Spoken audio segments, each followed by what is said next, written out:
Hi friends, new Wayanad കിച്ചണിലേക്ക് എല്ലാവർക്കും സ്വാഗതം. ഇന്നൊരു പൊറോട്ട ഉണ്ടാക്കിയാലോ? എല്ലാവർക്കും ഇഷ്ടപ്പെട്ട ഒരു വിഭവമാണല്ലോ. ഈ ഒരു പൊറോട്ട വീട്ടിൽ എങ്ങനെയാണ് തയ്യാറാക്കുന്നതെന്ന് നോക്കിയാലോ? വീശി അടിക്കാതെ നല്ല സോഫ്റ്റ് ആയിട്ടുള്ള ലേയേഴ്സോട് കൂടിയ പൊറോട്ടയാണ്. വീശി അടിച്ചില്ല എന്ന് കരുതി സോഫ്റ്റ്നെസ് കുറയുകയോ ലേയേഴ്സ് വരാതിരിക്കുകയോ ഒന്നും ചെയ്യില്ല. നമുക്ക് വീഡിയോയിലേക്ക് പോയാലോ? ഇൻഗ്രീഡിയൻസ്: 1 കിലോ മൈദ, 1 മുട്ട,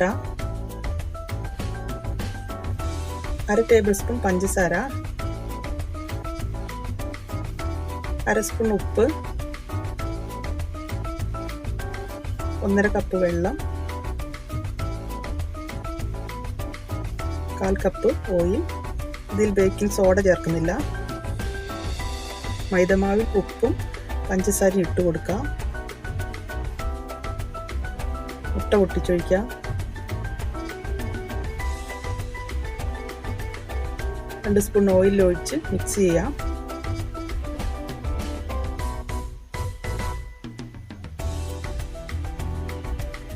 ഇനി കുറച്ച് വെള്ളം ഒഴിച്ച് വീണ്ടും നല്ലോണം യോജിപ്പിക്കാം. ആവശ്യത്തിനുള്ള വെള്ളം കുറേശ്ശെ ഒഴിച്ച് കൈ വെച്ച് കുഴച്ചെടുക്കാം.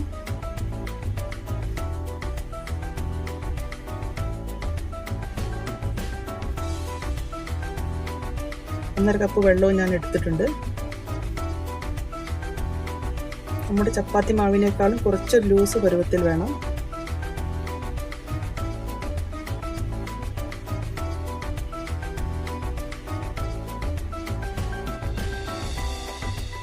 മാവ് ഒരുവിധം നല്ല മയത്തിൽ കുഴച്ചെടുത്തിട്ടുണ്ട്.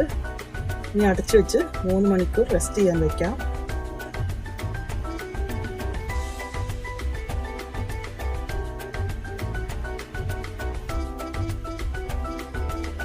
മൂന്ന് മണിക്കൂറിന് ശേഷം തുറന്ന് നോക്കാം.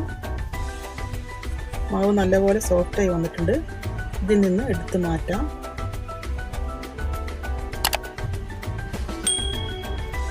കൗണ്ടർ ടോപ്പിൽ കുറച്ച് മൈദപ്പൊടി വിതറി അതിന് മേലെ വെച്ച് ഒന്നുകൂടി കുഴച്ച് ഉരുട്ടിയെടുക്കാം.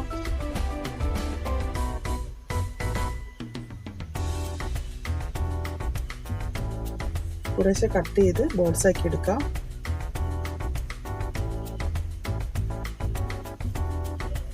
വീണ്ടും അതുപോലെ ചെയ്തെടുക്കാം. 1 കിലോ മൈദമാവ് കൊണ്ട് 20 പൊറോട്ട ഉണ്ടാക്കാം.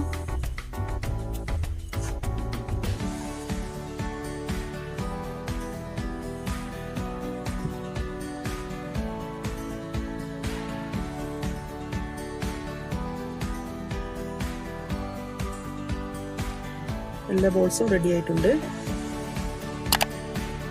ഈ കൗണ്ടർ ടോപ്പിൽ കുറച്ച് മൈദപ്പൊടി ഇട്ട് കൊടുക്കാം. ഓരോ ബോളും എടുത്ത് ചപ്പാത്തി പരത്തുന്ന പോലെ പരത്തിയെടുക്കാം.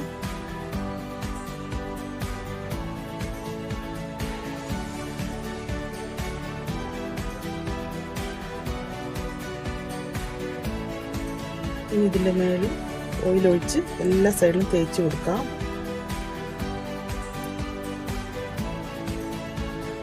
കുറച്ച് മൈദപ്പൊടിയും കൂടി ഇട്ട് കൊടുക്കാം.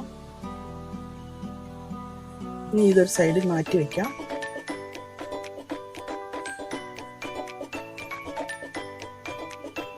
വീണ്ടും ആദ്യം ചെയ്തതുപോലെ ചെയ്യാം.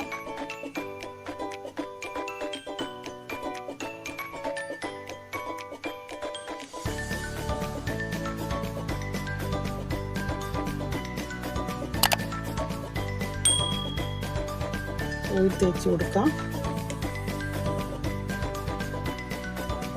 കുറച്ച് പൊടി വിതറി കൊടുക്കാം. ആദ്യം പരത്തി വെച്ചതിൻ്റെ മേളിൽ വയ്ക്കാം. ഒരു സൈഡിൽ 10 എണ്ണം വയ്ക്കാം. ഇതുപോലെ എല്ലാ പൊറോട്ടയും മാവും ചെയ്തെടുക്കാം. അവസാനം പരത്തുന്നതിൽ ഓയിൽ മാത്രം തേച്ചാൽ മതി, പൊടി വിതറണ്ട.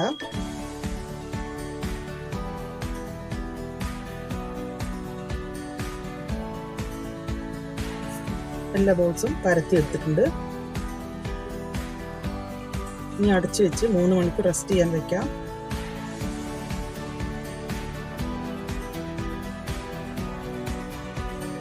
3 മണിക്കൂറായി തുറന്നു നോക്കാം.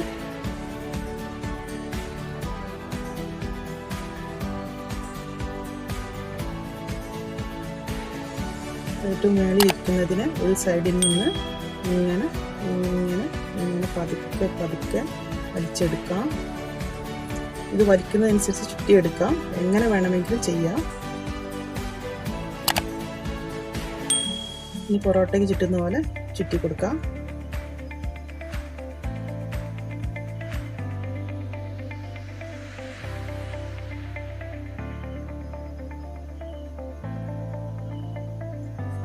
വീണ്ടും ഇതുപോലെ തന്നെ ചെയ്യാം.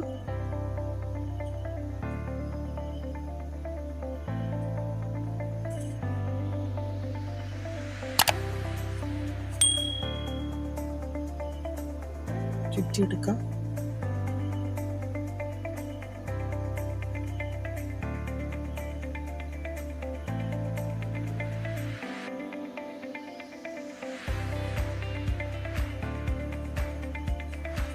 ഇതിൻ്റെ മേളിൽ കുറച്ച് ഓയിൽ തേക്കാം. ലാസ്റ്റത്തെ പൊറോട്ടയാണ്. പയ്യെ പയ്യെ ഇങ്ങനെ പതുക്കെ പതുക്കെ വലിച്ചെടുക്കാം.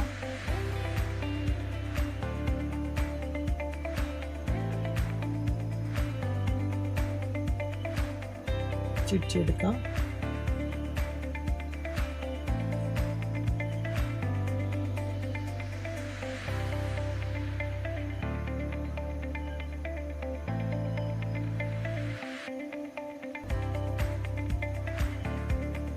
ഇപ്പോൾ എല്ലാ പൊറോട്ട മാവും ചുറ്റിയെടുത്തിട്ടുണ്ട്.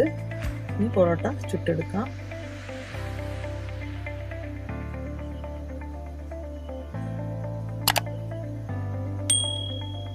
ഓരോന്നും എടുത്ത് പരത്തി ചൂടായ പാനിൽ ഇട്ട് വേവിച്ചെടുക്കാം.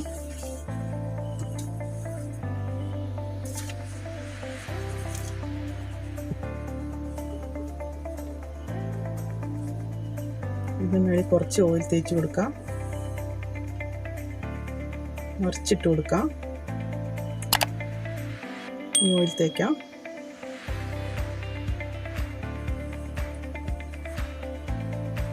തിരിച്ച് മറിച്ചിട്ട് പൊറോട്ട ചുട്ടെടുക്കാം.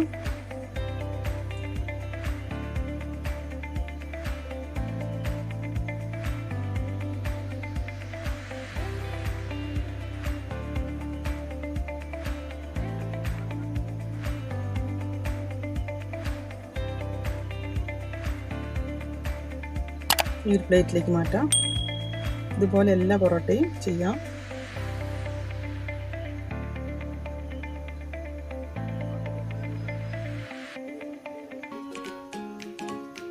മറിച്ചിടാം. ഒഴിച്ചേക്കാം.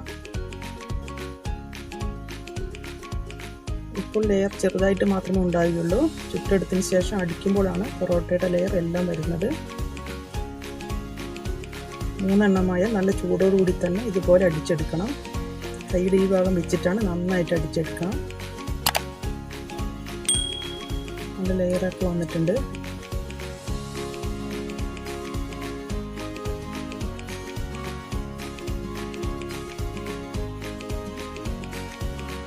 എല്ലാ പൊറോട്ടയും റെഡി ആയിട്ടുണ്ട്. എല്ലാവരും ട്രൈ ചെയ്ത് നോക്കി അഭിപ്രായം കമൻറ്റ് ബോക്സിൽ ഇടണം. ചിക്കൻ കറിയുടെ കൂടെയും മീൻ കറിയുടെ കൂടെയും കഴിക്കാൻ നല്ലൊരു കോമ്പിനേഷനാണ്. അപ്പോൾ നിങ്ങൾ ഈ ചാനൽ സബ്സ്ക്രൈബ് ചെയ്യാത്തതുണ്ടെങ്കിൽ ഒന്ന് സബ്സ്ക്രൈബ് ചെയ്ത് സപ്പോർട്ട് ചെയ്യണേ. അതുപോലെ ഈ വീഡിയോ ഇഷ്ടമായി ലൈക്ക് ചെയ്യാനും ഷെയർ ചെയ്യാനും മറക്കരുത്. പുതിയ റെസിപ്പിയുമായി മറ്റൊരു വീഡിയോയിൽ വരാം. Okay, thanks for watching.